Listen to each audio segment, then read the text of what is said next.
is a good practice in that. Thank you. Respected Srinivas Reddy garu. మీరు దిగిపోయారు. Yeah okay. Alapati Suresh garu, Balwinder Singh గారు, సోమ్ సుందర్ గారు, సుబ్బారావు గారు, దేవులపల్లి అమర్ గారు, సిన్హా గారు, and all the respected journalists, editors, photographers who have traveled from across the country. Welcome to Andhra Pradesh. This is a place where history is being rewritten in the form of new Amaravati capital. I'm pretty sure yesterday you heard the inspirational story from our Honorable Chief Minister, Sri Nara Chandrababu garu, and also all the other our government party officials as well.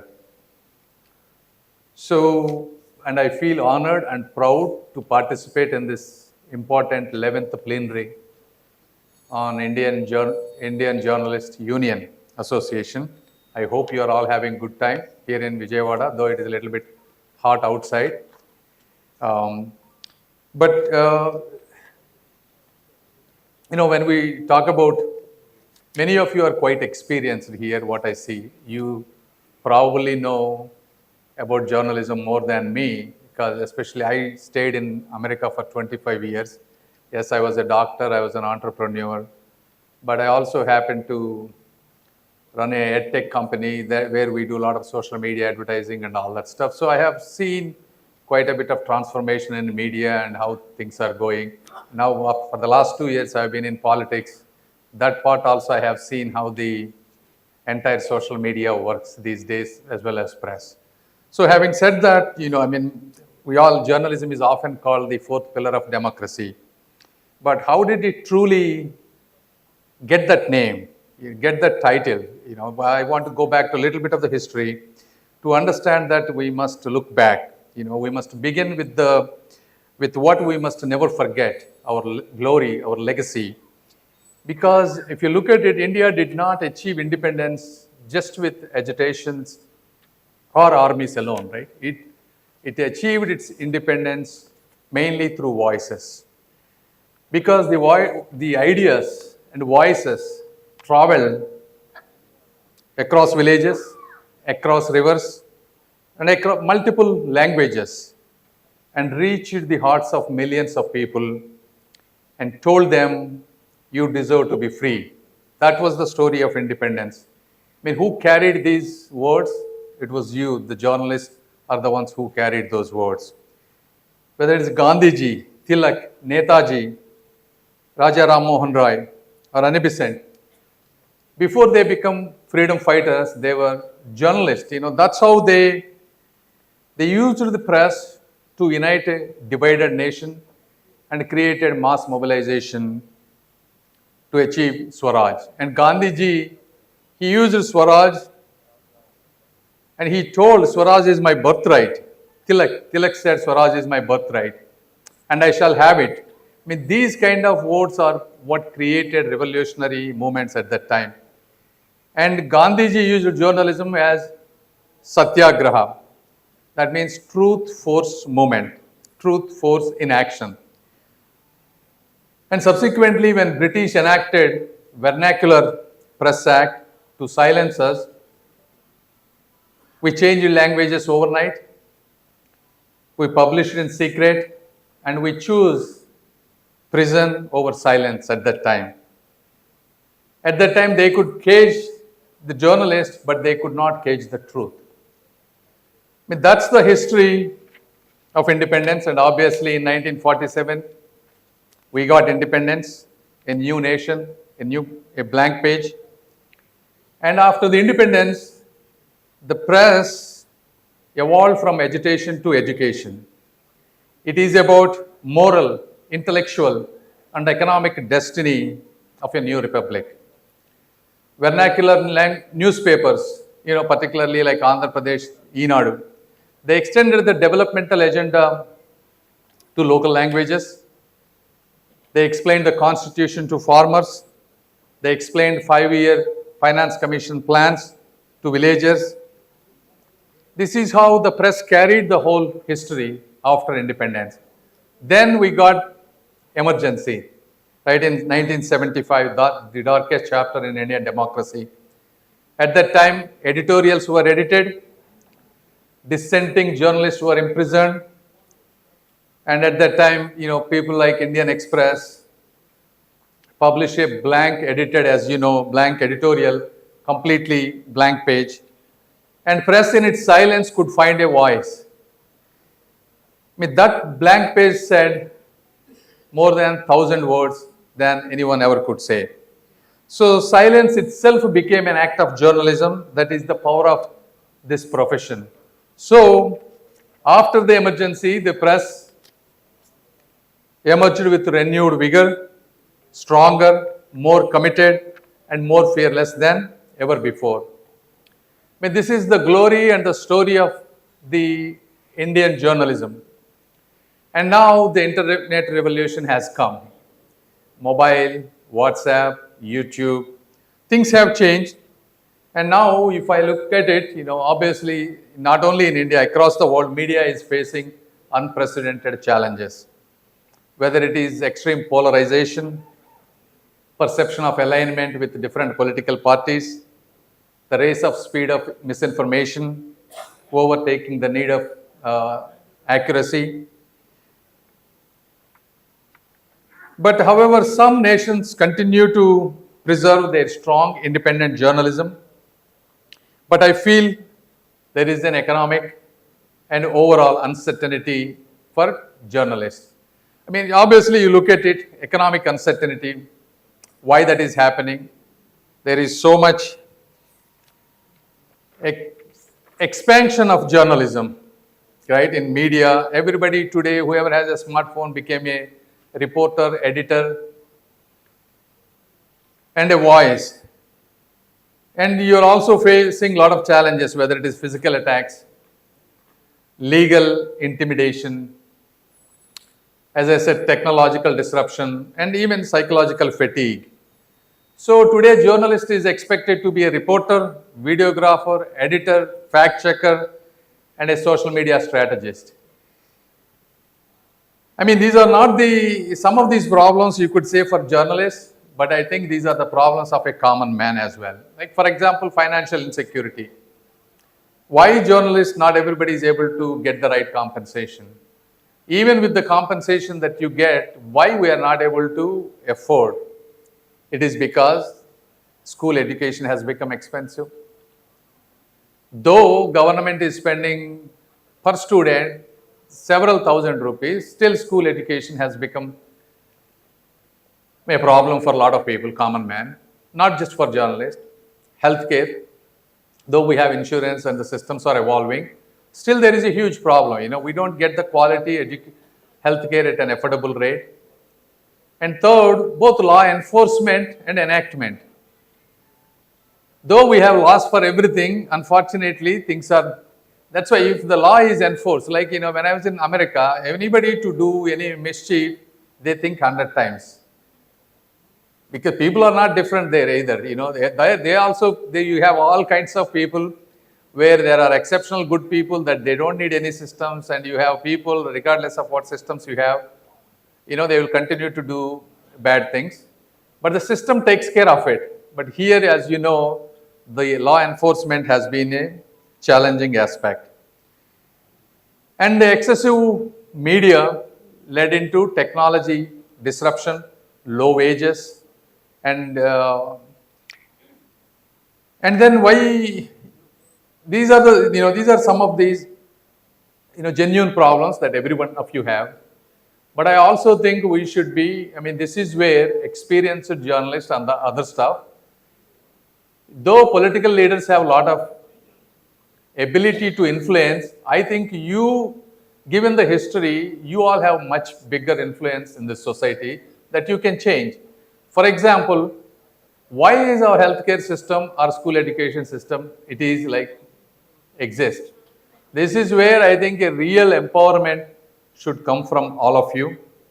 And law enforcement, why the legal system works as it is. Why can't we change it?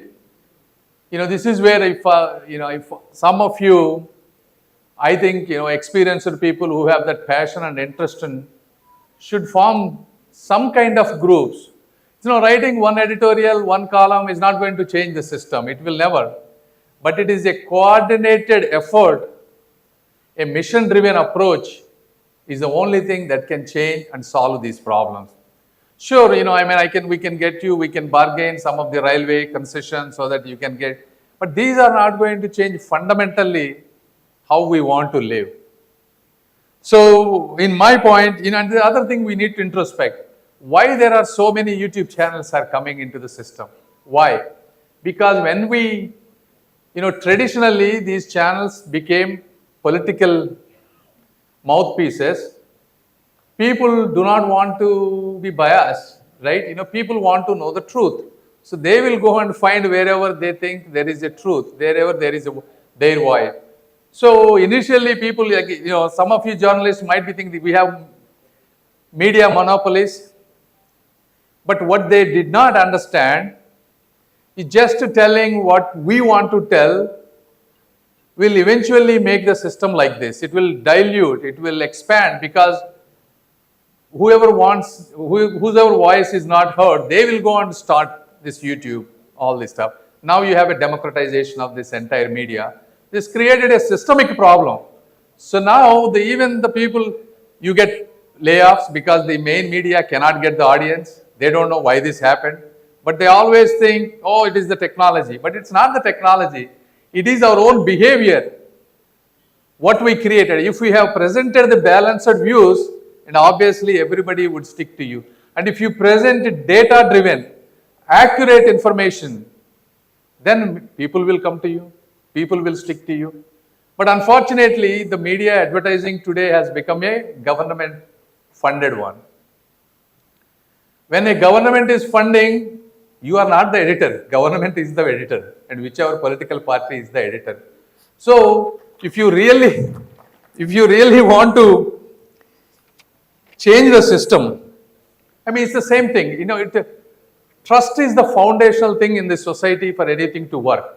Now what happened, I'm being honest here, because the salaries have gone down to the reporters and everybody, because media houses may not be able to afford.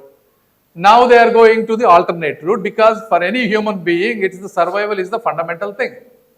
They need to feed their families. They don't have a choice.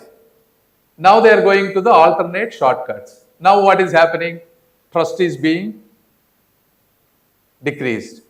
People don't trust. This is the same thing that has happened for doctors.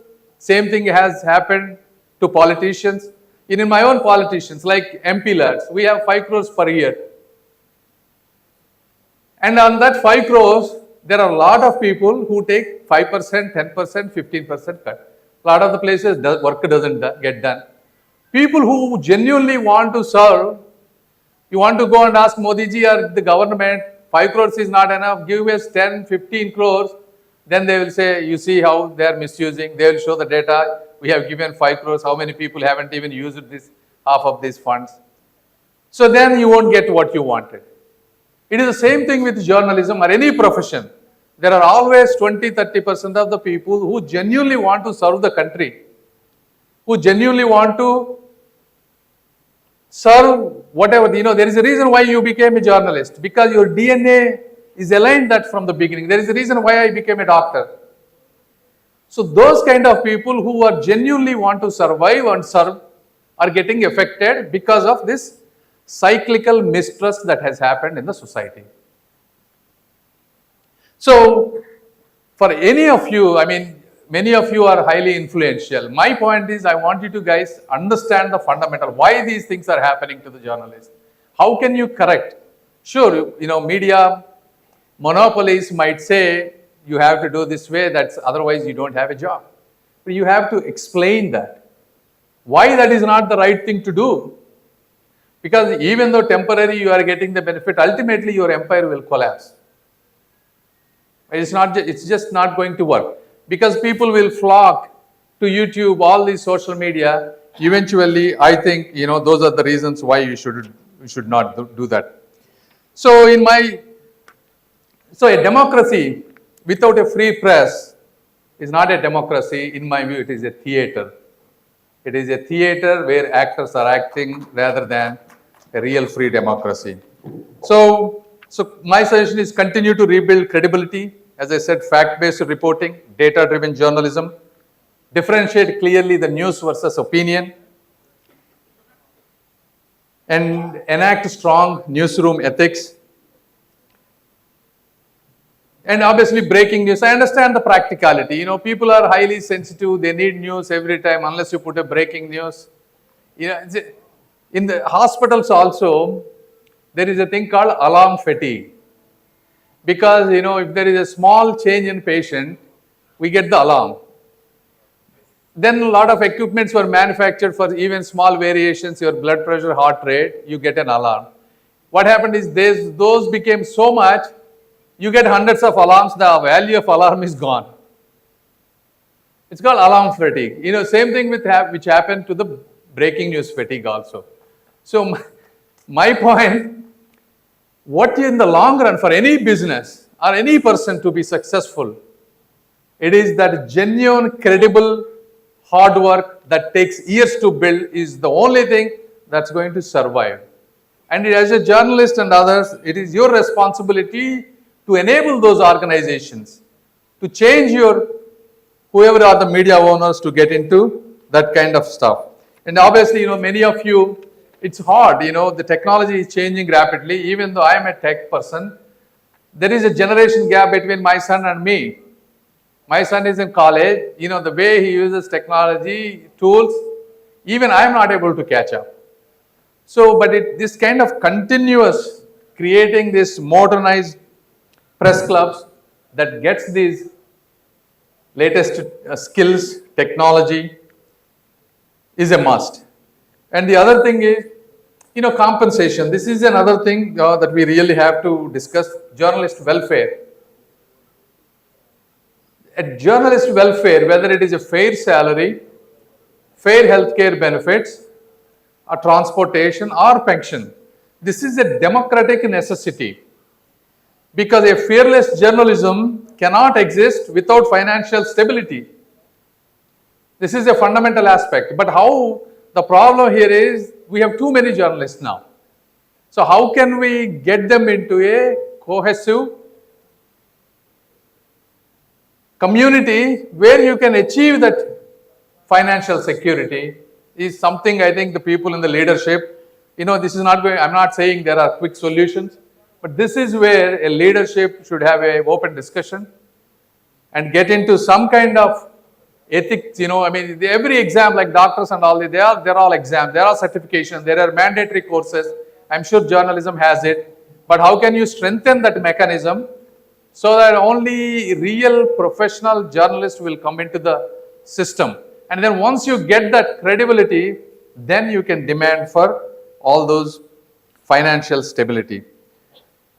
And then, sometimes, some of these smaller journalists, they cannot do everything by themselves. But you see this electoral bonds investigation, 25 journalists came together and built and came up with this thing. So how can you create a shared structure? Consortium is also a good one.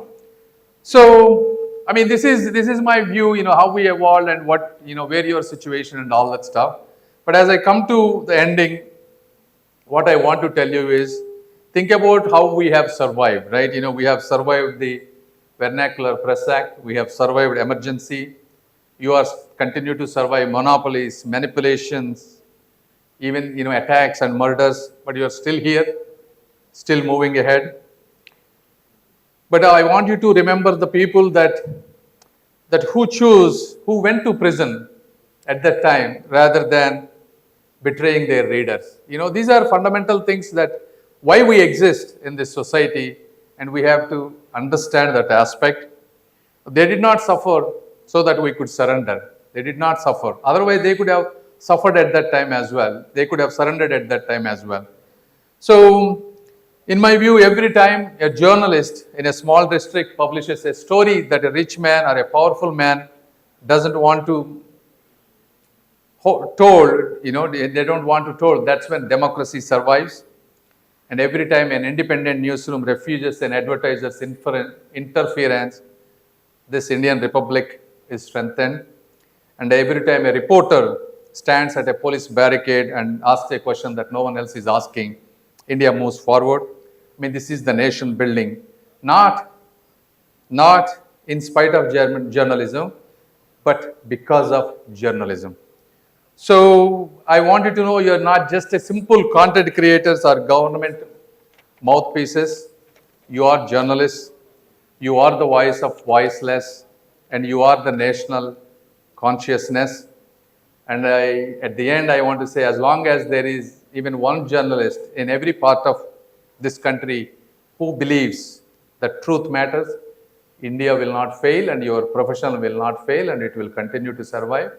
And I wish you good luck. I hope Vijayawada and Andhra will treat you well. And obviously, whatever I could do in my power and capacity, I am happy to help with the railways and other stuff. I wish you good luck. Thank you.